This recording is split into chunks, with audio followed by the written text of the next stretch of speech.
What is up, y'all? It's Jeremiah with Mark Outdoors, and today we're going to be making a video on a pretty interesting topic, and a topic that's going to apply to a lot of turkey hunters out there, probably every turkey hunter out there. But today we're going to be talking about what to do with hung-up gobblers. And this is going to kind of be a partner video to the video I just previously made on how to prevent hang-ups on gobblers. But now we're going to talk about what you do when the gobbler is hung up. And sometimes you can prevent it, sometimes you cannot. And it's tough, but it happens.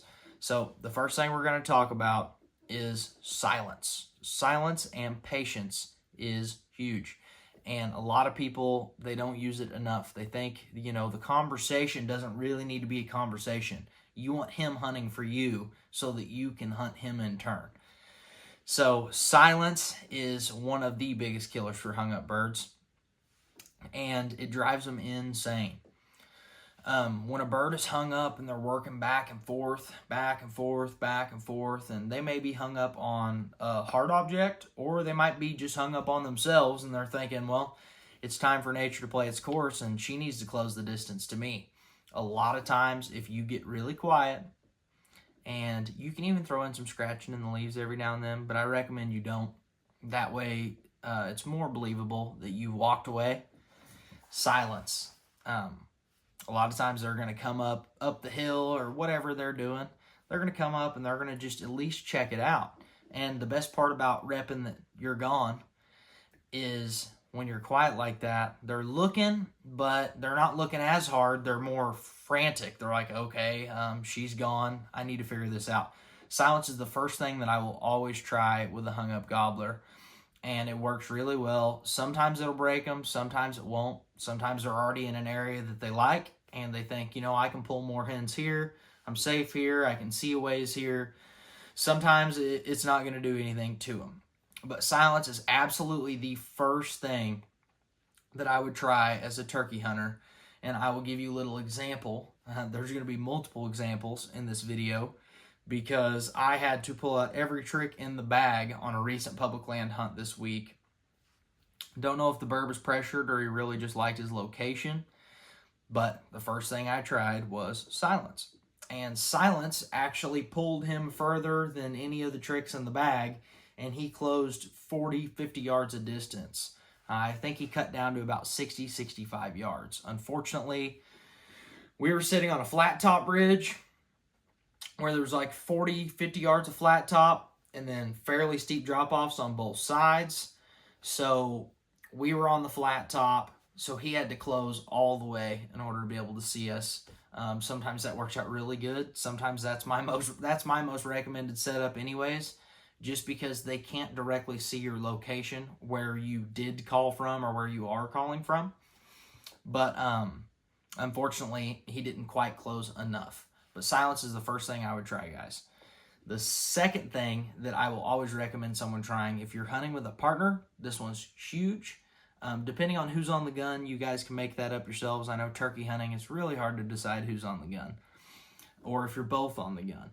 But the next thing I would recommend trying is dropback calling. And dropback calling is my all-time favorite. It's killed me more birds than anything else when they're hung up. And it helps you have a partner, but you can do it by yourself. And I will tell you how to do that later. But if you have a partner, if you're on a ridge, it helps timber.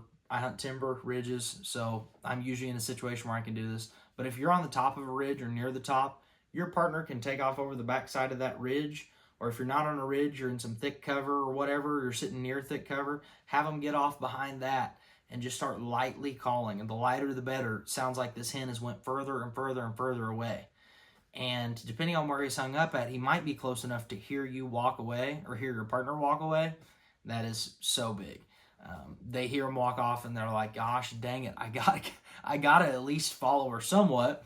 And this works with two hung up birds. The hung up subordinate turkey, who he's interested in breeding and he wants that hen bad, but he wants it in a quiet fashion.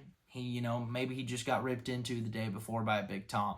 So he wants it in the quiet fashion. He wants her to just come walking up to him. They breed, do their deal, and they leave. So, when the calling gets closer, they kind of stay away because they're hammering a lot. And I think this is what's going through their mind. I'm not a scientist, but I'm pretty sure this is what's going through their mind. So this works a lot of times when he's just at least getting closer to that hen, just trying to get her to come in. Sometimes he'll walk right into your lap. But other times when they're hung up on something like a hard object, a fence, a creek, whatever, sometimes when they're hung up on something like that, that will work too. It'll get them to come through, come over. At least try to keep the distance moderate between him and that hen, especially if he doesn't have other hens around. If he does have other hens around, the odds of you breaking him aren't very high. But it's just another thing to add to your playbook to try and do. And like I said, the quiet calling, the further you can drop back, the more he can hear you walk away, the better. That's an excellent way to do it, and it's probably one of my favorites, especially when you're hunting with partners. But when you're solo, you can do this as well. As long as that bird isn't really close where he can see you, as long as he's not hung up at 60 or 40 behind some brush, you can drop back yourself. If he's hung up at 100 out there, or he's over the ridge or whatever, you can run back yourself. Call, get excited and call. Kick leaves, do whatever you can, then run back to your location, get down, sit down, don't say another peep. And he will think that that hen is, oh no, she's went over the hill, she's lost interest. I'm going to at least get up here and check things out. And a lot of times, that'll bring them right to your lap as well. Now, the third way to deal with a hung up turkey, and I think this is probably your lowest percentage way, depending on how good you are at being in the woods and sneaking around. But sneaking up on that turkey and getting in his bubble is one of the easiest ways. If you can get there, you're probably going to kill him. It's getting there. That's the hard part. And like I said, I hunt mountains, I hunt a lot of timber, and a lot of our timber, unfortunately, overtaken by cedars and saplings. So it's really thick timber. But a lot of times you can slip around, and you can get right up in that gobbler's bubble. Now you got to remember, you got to use the terrain. And sometimes this is just not feasible. It's not going to happen. But if he's in a situation where you can get closer and you can get really close, this is a perfect way to do it. A lot of times when they're on a side hill or whatever, and let's say it's a point where you're on the other side, you can get right up on the edge of that side hill where he's strutting right back and forth, and he'll never see you. I had this happen a couple weeks ago. It was a little unfortunate how it worked out, but it did work, and this bird did get 35 yards from me. So you got to be careful. I've killed 2 birds, getting right in their bubble. Uncomfortable for most people. And I'm talking 25 yards, walking to him at 25 yards. And you gotta pick your time to do it. A lot of times when they're strutting back and forth, you can tell. When they're further away, you can advance. And that'll work out. But also, you cannot be afraid to move on a hung up turkey if that is your best option. Sometimes you don't got the time. The number one option for a hung up turkey is just let them go somewhere else and try to get on them later in the day. But it never fails when you're turkey hunting. You get on a bird when you have the least amount of time available to you.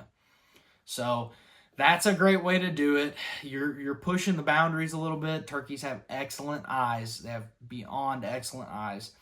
But that's a great way to get up on a hung up turkey if the terrain allows for it. So guys, the absolute last way that I try to deal with hung up turkeys is with the call. And a lot of times, if they're hung up on hard objects like fences or creeks, this might be your only option other than letting them work off or work their way through it. But this is going to work sometimes it don't. But these 2 things right here are your best friends if you're trying to deal with a turkey who is not cooperating.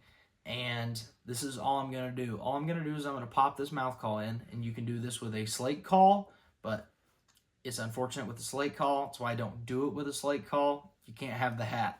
The hat sounds like turkey's wings slapping together. And my turkey pants, they're pretty loose. So when I'm slapping that hat on my turkey pants, it's catching the folds and stuff of that, and it's popping, and the whole time I'm kicking my legs, but you're going to be doing that fight and purr.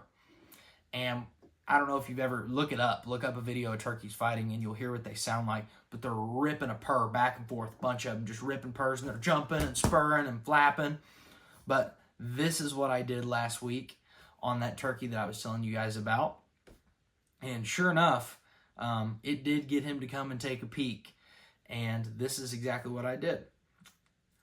Pop your mouth call in and start ripping the purrs, slamming the hat, kicking your feet.